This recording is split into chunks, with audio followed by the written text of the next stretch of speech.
Hi hello అందరికీ నమస్కారం. Welcome back to our channel. Telangana రాష్ట్రంలో ఆసరా చేయూత పథకానికి సంబంధించిన 4016 6016 ఎప్పటి నుండి అందిస్తారని చెప్పేసి చాలా నెలల నుండి చాలా ఏండ్ల నుండి కొత్త పెన్షన్ల మంజూరు కోసం ఎదురు చూస్తున్న వాళ్ళు కూడా ఉన్నారన్నమాట. అయితే ఈ వీడియోలో వచ్చిన కొన్ని గుడ్ న్యూస్ అప్డేట్స్, తెలంగాణ రాష్ట్రంలో కొత్త పెన్షన్లు, అలాగే 4016 6016 పంపిణీ పెంపు, వీటికి సంబంధించిన సమాచారాలు ఈ వీడియోలో మనం తెలుసుకుందాం. వీలైతే ప్రతి ఒక్కరు కూడా వీడియోని చివరకు చూసి పూర్తిస్థాయి సమాచారాన్ని తెలుసుకోండి. ఎందుకంటే ఒక అయోమయంలో ఉండటం కన్నా ఒక పూర్తిస్థాయి సమాచారం ప్రభుత్వం ఏ విధంగా ఆలోచిస్తుంది అనేది తెలుసుకోవడం చాలా ముఖ్యం. ఇక వీడియోలకు వస్తే ఫస్ట్ మిమ్మల్ని ఒక ప్రశ్న అడిగిన తర్వాతనే మీకు సమాచారం తెలియజేయాలనుకుంటున్నాను. ఆ ప్రశ్న ఏంటి అంటే, తెలంగాణ రాష్ట్రంలో టీఆర్ఎస్ ఆర్ బీఆర్ఎస్ ఆ ప్రభుత్వం పెన్షన్లు కానీ పథకాలు కానీ మంచిగా ఇచ్చిందా, లేదంటే కాంగ్రెస్ ప్రభుత్వం మంచిగా ఇచ్చిందా? మీకు మీ అభిప్రాయం ఏదైతే అది కామెంట్ సెక్షన్లో కేసీఆర్ గారు అయితే కేసీఆర్ అని చెప్పేసి, రేవంత్ రెడ్డి గారు అయితే రేవంత్ రెడ్డి గారు అని చెప్పేసి మంచి పాలన ఎవరు అందిస్తే వాళ్ళకి సంబంధించిన సమాచారాన్ని తెలియజేయండి. ఇక అప్డేట్లోకి వస్తే, కాంగ్రెస్ రాష్ట్ర ప్రభుత్వం అంటే కాంగ్రెస్ పార్టీ తెలంగాణ రాష్ట్రంలో ప్రభుత్వం ఏర్పాటు చేస్తే ప్రస్తుతం 2016 పొందుతున్న వాళ్ళకి 4000 చేయూత పెన్షన్ ఇస్తామని, అలాగే 4016 పొందుతున్న వాళ్ళకి 6000 దివ్యాంగుల పెన్షన్ ఇస్తామని చెప్పేసి మేనిఫెస్టోలో హామీ ఇచ్చారు. కానీ 13 నెలలు గడుస్తున్నా కూడా ఇప్పటి వరకు తెలంగాణ రాష్ట్రంలో ఈ పెన్షన్ల పెంపు అనేది చేయలేదు. అయితే వీటికి సంబంధించి ప్రభుత్వం ఏం చెప్తుంది అంటే, రాబోయే కొత్త బడ్జెట్లో ఈ 4016 పెన్షన్ని 6000 పెన్షన్ని పెంపు చేయబోతుందనే సమాచారం తెలియజేస్తుంది. దీంతో పాటుగా 2500 మహాలక్ష్మి పథకాన్ని కూడా ప్రవేశపెట్టబోతుందనే సమాచారం కూడా తెలియజేస్తుంది.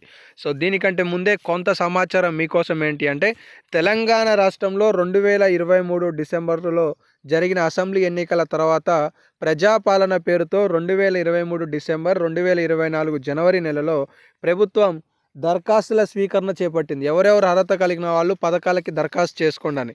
ఈ దరఖాస్తు చేసుకున్న వాళ్ళ సంఖ్య సుమారుగా రాష్ట్ర వ్యాప్తంగా కూడా ఇందిరమ్మ ఇండ్లకు పట్టణ ప్రాంతాలలో 69 లక్షలు అయితే, గ్రామీణ ప్రాంతాలలో 69 లక్షలు అయితే, పట్టణ ప్రాంతాలలో 10 లక్షల మంది దరఖాస్తు చేసుకున్నారు. ఇదే తరహాలో కొత్త పెన్షన్లకి కూడా సుమారుగా 40 నుండి 50 లక్షల మంది దరఖాస్తు చేసుకున్నట్లుగా తెలుస్తుంది. సో ప్రస్తుతం తెలంగాణ రాష్ట్రంలో 43 లక్షల మంది లబ్ధిదారులు పెన్షన్ల లబ్ధి పొందుతున్నారు. కొత్త పెన్షన్ల మంజూరు చేస్తే ఈ సంఖ్య సుమారుగా 50 లక్షలు కూడా దాటొచ్చు అనేది అప్డేట్స్ తెలుస్తున్నాయి. ఈ 50 లక్షల మంది లబ్ధిదారులకు కొత్త పెన్షన్ల మంజూరుతో పాటు కొత్త పెన్షన్ల పెంపు చేసి నిధులు ఇస్తే రాష్ట్ర ప్రభుత్వానికి సుమారుగా 20,000 నుండి 25,000 కోట్ల రూపాయల నిధులు కావాల్సి వస్తుంది అనేది తెలుస్తుంది. ఇలా ప్రతి నెల సుమారుగా 600 నుండి 800 కోట్ల రూపాయల నిధులను లబ్ధిదారులకు అందించడంతో పాటు సంబంధిత కొన్ని అంశాలకి సంబంధించి కూడా ప్రభుత్వం బడ్జెట్ని ప్రతిపాదన చేయబోతుంది అనేది తాజా అప్డేట్స్ తెలుస్తున్నాయి. ఇందులో భాగంగానే మంత్రి సీతక్క గారు ఇప్పటివరకు వచ్చిన అన్ని దరఖాస్తులను జాబితాలను పూర్తి స్థాయిలో పరిశీలించి రాబోయే బడ్జెట్లో ప్రతిపాదన పంపించేందుకు ఏర్పాట్లు చేసుకుంటున్నారనే సమాచారం తెలుస్తుంది. తెలంగాణ రాష్ట్రంలో ఇప్పటికే ప్రతిష్టాత్మకంగా 4 పథకాలు ప్రారంభించారు. ఈ పథకాలన్నీ కూడా మార్చి 31వ తారీఖుకి పూర్తవుతున్న నేపథ్యంలో ఆ తర్వాత రాబోయే కొన్ని గ్యారంటీలకి సంబంధించిన నిధుల కేటాయింపు, బడ్జెట్ కేటాయింపు ప్రాధాన్యత ఇచ్చే విధంగా ప్రభుత్వం ఏర్పాట్లు చేసుకుంటుంది అనేది తాజా సమాచారం అయితే తెలుస్తుంది. సో కొత్త పెన్షన్ల పెంపు అనేది కొత్త బడ్జెట్ తర్వాతనే ఏప్రిల్ నెలలో ఉండొచ్చు అనేది ఈ సందర్భంగా తెలుస్తుంది. కొత్త పెన్షన్ల పెంపుతో పాటు కొత్త పెన్షన్ల మంజూరు రెండు కూడా ఒకేసారి జరగడానికి అవకాశాలు లభిస్తున్నాయి. తెలంగాణ రాష్ట్రంలో ఈ నెలకు సంబంధించిన పెన్షన్లు ఎప్పుడు వస్తాయని చాలామంది అడుగుతున్నారు.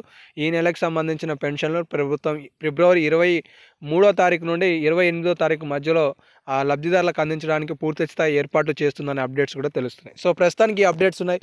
ఇంకేమైనా అప్డేట్స్ వస్తే మీకు తెలియజేస్తూ ఉంటాను కాబట్టి మీరు మన ఛానల్ని సబ్స్క్రైబ్ చేసుకొని ఫాలో అవుతుండండి. ధన్యవాదాలు.